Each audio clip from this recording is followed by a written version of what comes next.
There's a sign on the site. I mean, it really is quite poignant because it says Woodbridge Youth Centre, but there is no youth centre there now because it was demolished in early 2017.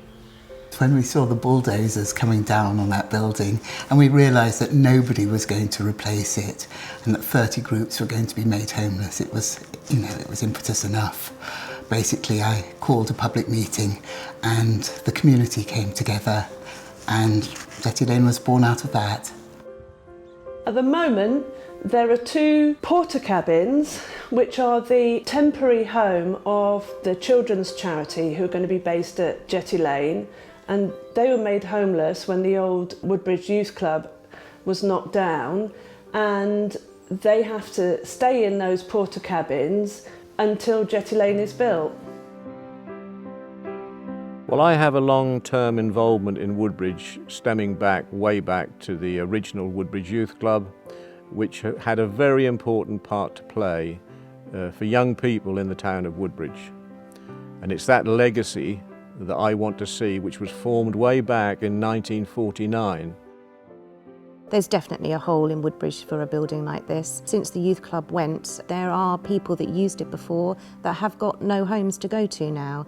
And I know through trying to book rehearsal rooms when we come to rehearse as the Riverside Musical Theatre Company, that it's very, very difficult to find the space that you need. This creates the space. Well, Jetty Lane's going to be unique because it's going to serve all members of the community. It's going to have a business focus, it's going to have a community focus, it's going to have an arts, a sports, a fitness and well-being focus. So it really will be many things to many people. I've lived in Woodbridge for 7 years and I felt I needed to be useful, I suppose, to contribute to my new community. I was sitting at the meetings, not really contributing very much other than recording how much space people needed. We need this much space for that group, that much space for this group. We need so much storage. Is there room on the side? Inspired by the name of the project, I sort of did a rough back of the envelope sketch. Yes, it is a community project, but it's an ambitious one. It's a bold project, and I think that's what it should be. I see Mark as really coming up with a concept, the whole idea of the jetty and its relationship to the, if you like, the maritime context of the site, and made the building and the design unique to the place and to the site.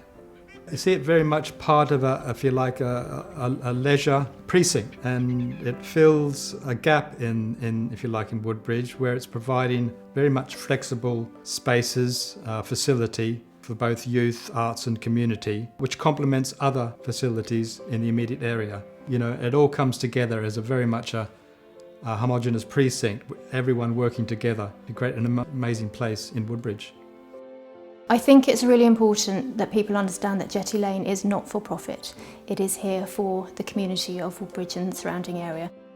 So one of the really clever features of the Jetty Lane project is this idea that it will be able to self-sustain. And the way we aim to do that is through having both community charitable space available for hire, but also commercial office space on the upper floors, which will then help us to keep the rates for charitable and community hirers at affordable levels. And hopefully it will create a vibrant commercial artistic centre as well as being a community youth and arts centre.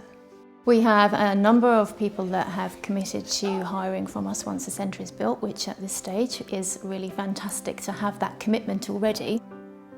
Well, I'm hoping to open up a drama school for children at Jetty Lane. There's lots of different rooms that have been developed. One of the brilliant design aspects is that half of it can be closed off to the other half. So it means that if I've got a group of children, we can completely close the rest of the building off. We can lock it down so it's completely safeguarding the children, which in these days is very, very important. I'm looking for a base where I can call home. I've had so much talks over the last 18 months about Jetty Lane, that's in my head. I've just got it in my head all the time because of the emails. I keep up to date what's going on, you know, willing to do fundraisers to help towards it. And yeah, I feel like it could be a good home base for Cooks Hall 1 of Woodbridge. Well, martial arts Cooks Hall 1 is a traditional Korean martial arts. You know, we invite anybody from the age of 5 all the way up to how old you want to start. You know, you can get a 70-year-old. I think it's good for all ages and all community, and I think there'd be an opportunity for other people to see. If I can hire Jetty Lane, I would have a bigger catchment area, and that'd be would be beneficial for me. The goal is one day to run a full-time martial arts school, and if somewhere like Jetty Lane can offer me them premises, that's an opportunity I can't turn down, and the opportunity I'd love. And I'm sure if we were in a nice building like Jetty Lane, many more people would be willing to volunteer. Well, we'd have a bit more room. We're a bit squashed here. There's not much room to move, mainly because it would be easier for them to get there. This is not the easiest of buildings to get in and out of. Many of these people live quite isolated lives, and they don't see anybody from one week to the next. This is their one day of the week when they meet other people, and they become very withdrawn, and they show signs of dementia when they don't see anybody. And once they've been here several weeks, they improve a great deal.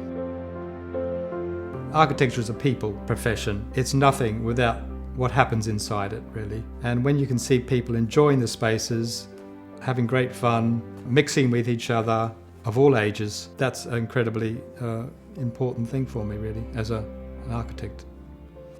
Coming to the Jetty Lane meetings is a real inspiration, actually, because no problem seems too large when there's lots of brains in the room. So far, we've achieved all the targets that we've set out to achieve. We've passed them on time, in budget, and with amazing goodwill and help from local people. It's an amazing feeling. That passion has seen this through from the germ of an idea to having planning permission, becoming a charity. What we're asking for now is the money which is specifically going to be spent on construction. It's not going to be spent on anything else, it's just for the construction. And we just need that little extra bit of impetus, that little bit of support and investment to take this project through to fruition. At the end of the day, it's only bricks and mortar. It's only a building, but it's what goes inside and happens inside the building. I think they can bring the community together, and over the year, once it's up and running, you'll see the difference. Well, in any community, the more people get together, the better it is for their health, for their well-being, in every respect, and then they learn to care for each other much more. We're becoming quite a selfish nation in the world. Give them a chance to do something for somebody else. Woodbridge needs it. The community needs it. The community needs somewhere where they can hang their hat on and say, oh, we're part of that. In a world where often community resources are being closed down or funding is in scarce supply, having a building which really caters for the needs of its local people, I think is going to be of tremendous benefit, not just today, but for generations to come.